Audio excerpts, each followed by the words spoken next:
Selamat pagi Indonesia. Anda menyaksikan seputar Bali terkini pukul 9 WITA bersama saya Arna Suputra. Pemirsa, proses pemilihan kepala daerah dan wakil kepala daerah di Kabupaten Tabanan pada 9 Desember 2015 berjalan dengan aman dan lancar. Kondusivitas ini tetap terjaga hingga proses penghitungan suara-suara berlangsung.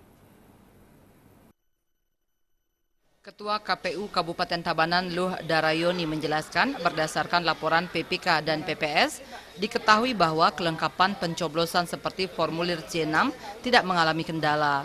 Begitu juga dengan pelaksanaan pemilihan pada 779 TPS yang ada di 133 desa berjalan dengan aman dan lancar.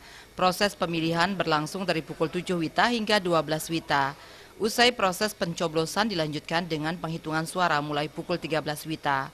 Proses penghitungan suara dimulai dengan membuka kotak suara untuk kemudian dihitung. Prosesnya nanti kan penghitungan suara dimulai jam 13.00. Itu dimulai dengan pembukaan kotak suara, kemudian dihitung. Nanti kan akan dituangkan hasilnya lewat C plano dan model C.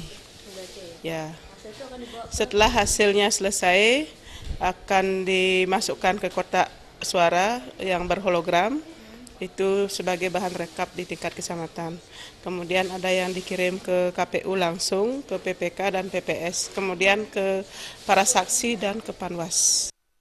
Dalam proses penghitungan suara, petugas menemukan surat suara tidak sah di sejumlah KPPS, baik karena dicoblos 2 kali maupun salah mencoblos. Jenny dan Indra Wijaya, Bali TV.